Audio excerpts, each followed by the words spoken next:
Good morning. This is Mike Krenke with the Sustainable Forest Education Cooperative out of Cloquet, Minnesota. We have with us a very interesting speaker, Professor Emeritus Lowell Klessig, retired from the University of Wisconsin, Stevens Point. Lowell was a former professor, advisor to me back here. I am really happy to have him as a speaker today. Lowell is going to be looking at a broader perspective of sustainability.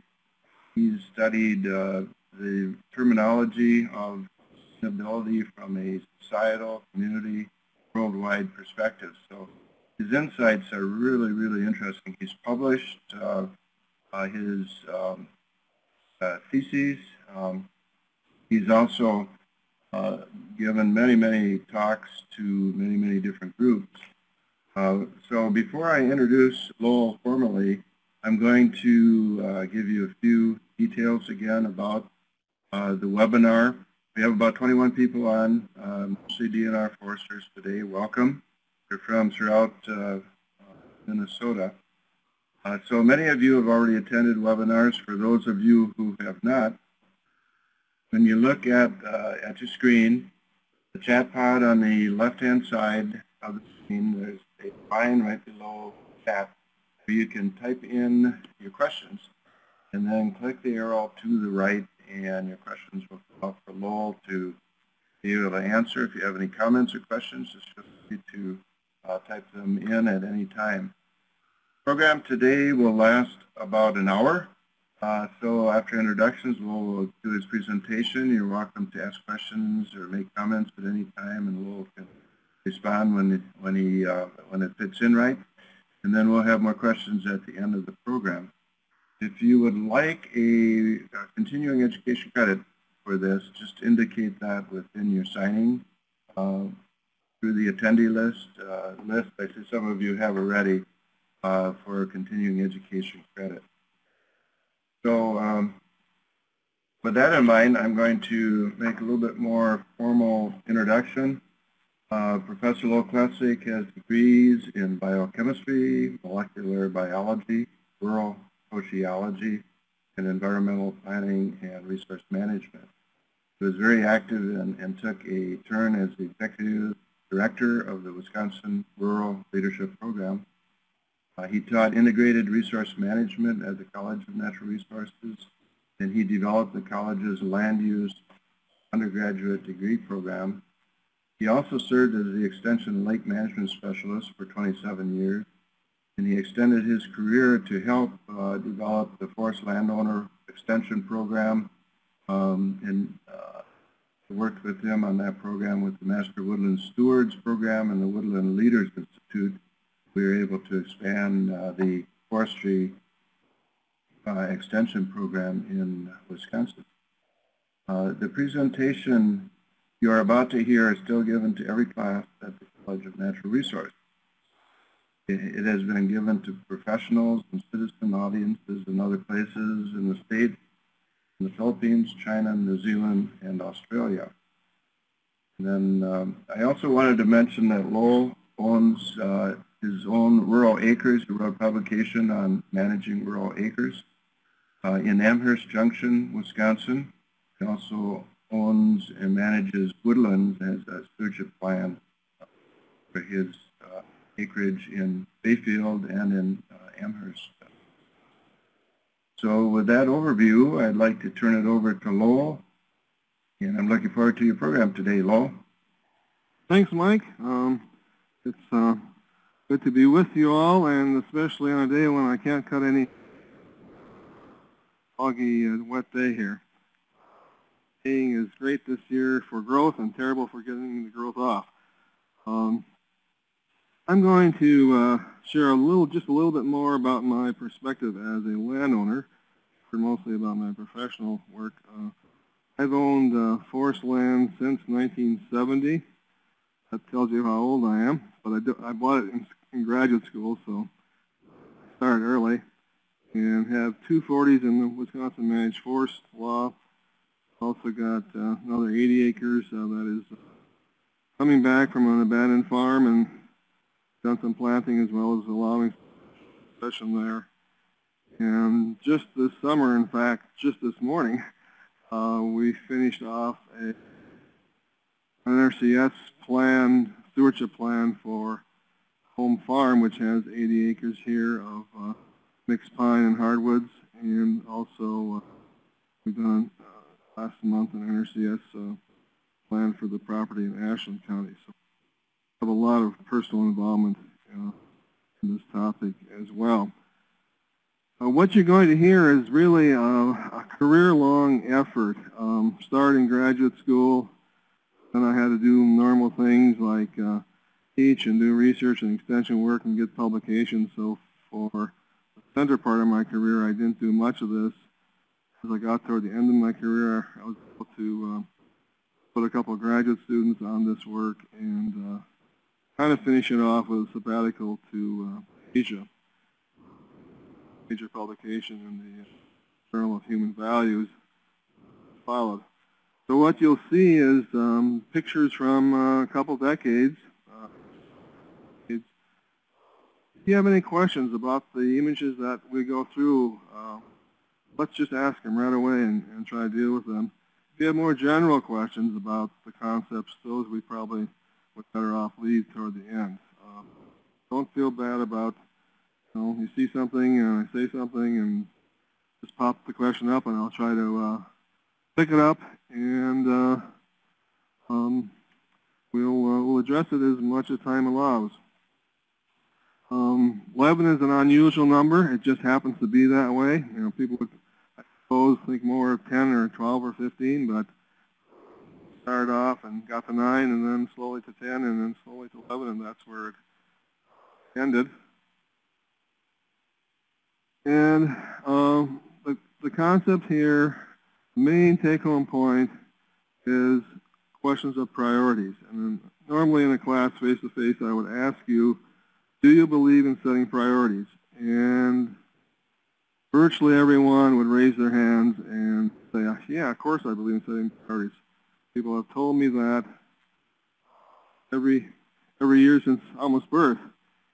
And my point is that you set priorities for the long term, either as an individual or as a community or as a society, have a serious problem, because along with priorities comes neglect. You can't have priorities without neglects, and those neglects ultimately will get to you, either as an individual if you're too focused on family, or too focused on career, or too focused on religion, or too focused on recreation. Eventually, that will have grave consequences for you in your life personally. Same happens at the community and societal level. So I'm really going to be talking about balance. Conditions are necessary conditions. None of the conditions are sufficient. Just let me give you one example that you probably all are familiar with. Soviet Union, paranoid about Napoleon invading them, paranoid about Hitler, became after 1945 paranoid about the United States doing this. They devoted 25% of their gross domestic product to one priority, national defense. And eventually it bankrupted them, and we all know what happened. They didn't have a very good economic system to start with, and setting that priority, they essentially destroyed themselves. So we're talking about balance. We're talking about a set of necessary conditions, and these are dynamic. That doesn't mean that we have 9% of our energy devoted to each of these conditions needs all the time. Sometimes there will be quite a large difference between them, but we need to always be having them on the radar screen, and they'll go up and down in dynamic balance. Problem is when we neglect one. So that's the take-home point. Priorities are bad in the long term.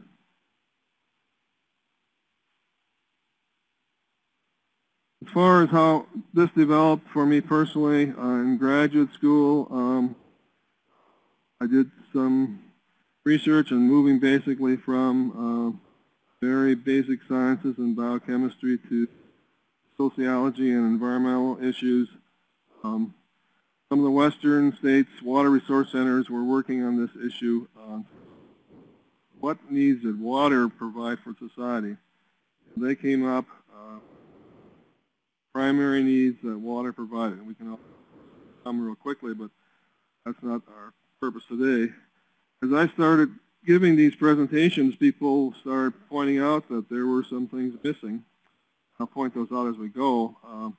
So I added two more in my professional life, and then I did some research on that set, listed here when I got back. Put that all together into a publication. Most of my publications were on forestry and lakes, so this one was a much broader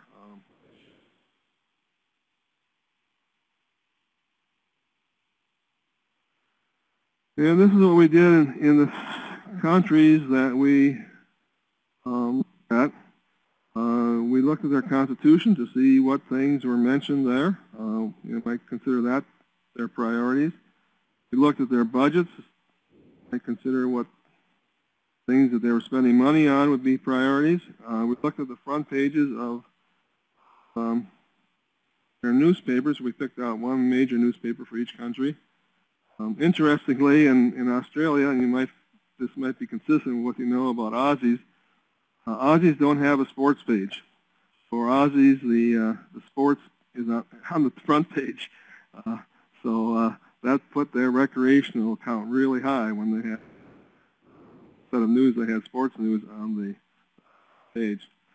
Whatever we could, we did a survey of citizens. We didn't have the money. It would have cost many millions of dollars to do a real, scientific survey of citizens in several countries. So we just did whatever with citizen groups, elderly citizens, college students, whatever do. Then I did a lot of country visits.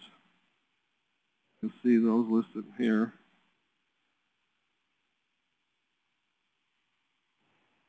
You see the ones with the stars, those are the ones that were actually in the study. Quickly, Australia, Belize, Brazil, Canada, China, Costa Rica, Germany, Greece, Hungary, Morocco, New Zealand, Philippines, Serbia, Turkey, and the United States. The other countries were countries I just had visited for other purposes. My goal is to see at least one new country each year, and now I'm up to 50, and September will be 52 since we're going to Portugal. I find travel for learning to be probably one of the more fulfilling parts of life. So what we're going to do for the rest of our hour is to look at these 11 basic needs. And I will suggest to you that all of them are necessary for your personal life, out the collective security, because that's at a different level. 10 of them are appropriate for your personal life, 10 or maybe 11 of them for your community, and 10 for our society. See these arrows, these boxes, they're all equal, they're all necessary, none is sufficient, not even environment, although some of us may sometimes make the case that that comes before anything else. I will not make that case. And again, these are not always equal in terms of our attention at any point in time.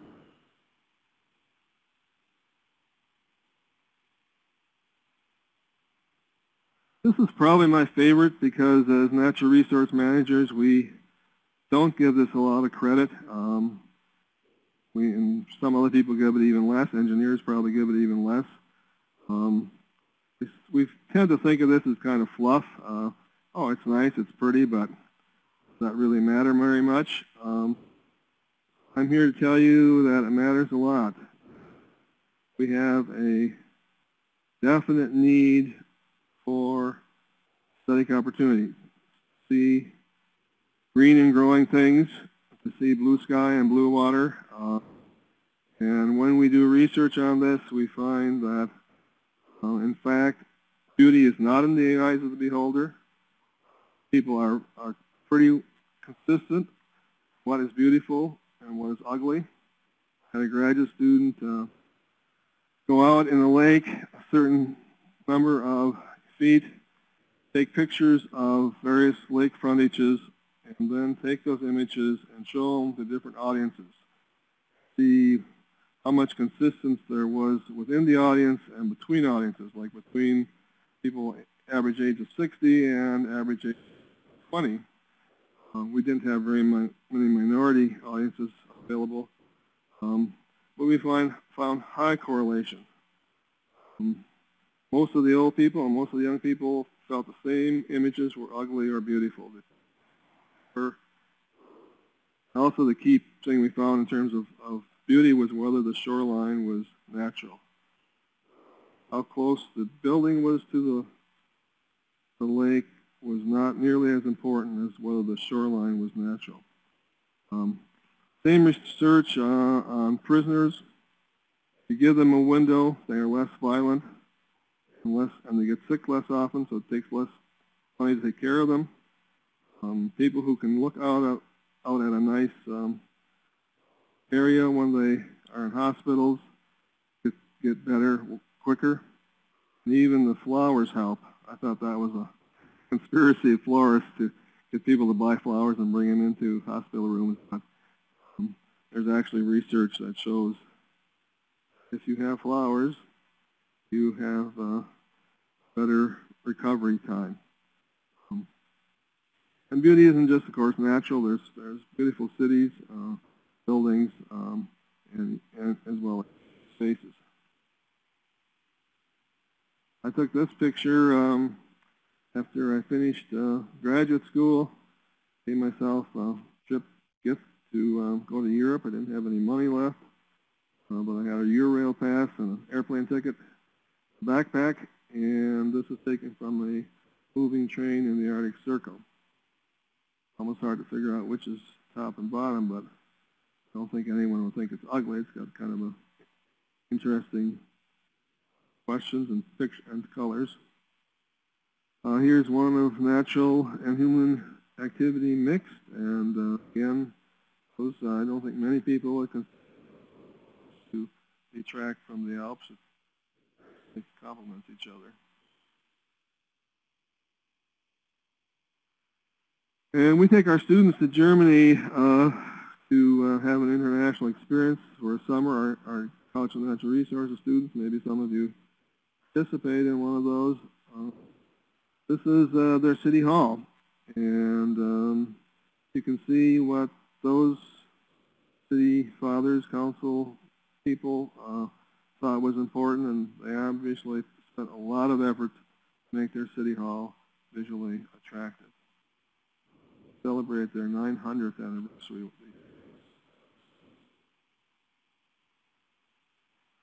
And here it is, the opposite, lack of that opportunity. You can see buildings there that were part of the Great Society movement. We were very concerned about poor people and getting them out of their ghettos and those old. So we built these modern structures, and we had no concept of what people needed. So you see how many trees and lawn on this very dense apartments.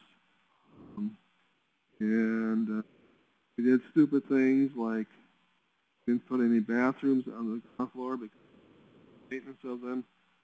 What all little kids do, they hold it as long as they can, and they're playing out in the swing, ball, basketball or softball, and apartments.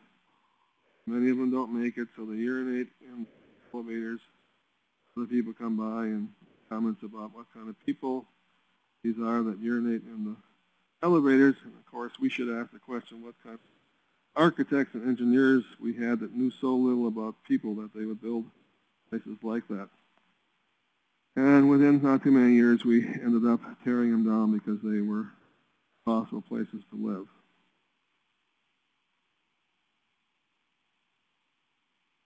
I actually lived in St. Louis, so I knew that place personally, working on bovine growth hormone for Monsanto Chemical. Collective security, absolutely needed by all communities, and certainly by all societies. Some way of protecting the group from outside invaders, whatever, and it can be done in many different ways. Particularly deterrent for a long time, and we were dealing with the Soviet Union. Now we have a much different threat, and we're figuring out what's probably more difficult to deal with it, terrorism. I hope some of you have been to China. If you haven't, you need to go as quickly as possible, because I've been there 4 times, and seeing the change from 1985 to now is by far the most significant change that I've witnessed in my lifetime. Much more incredible than all of us. See what's happened in that country. But the Great Wall didn't work. Some of you may know that the Great Wall actually hurt China. Guards were bribed, and the invaders used the nice wide paved wall to distribute their troops and actually invaded China more effectively and efficiently, because oftentimes our defenses don't work. Here's a place where there was a lot of tension over many years as Russian and NATO ships daily had exercises side by side and do for us. Lack of collective security. If you can see the fine print there, it's a 205 slide. Tragedy is that these people still have no collective security. They still don't know whether they're going to get food, or somebody is going to come to rape them that night, or they're going to be living tomorrow. That's lack of collective security, probably our most extreme example in the last decade.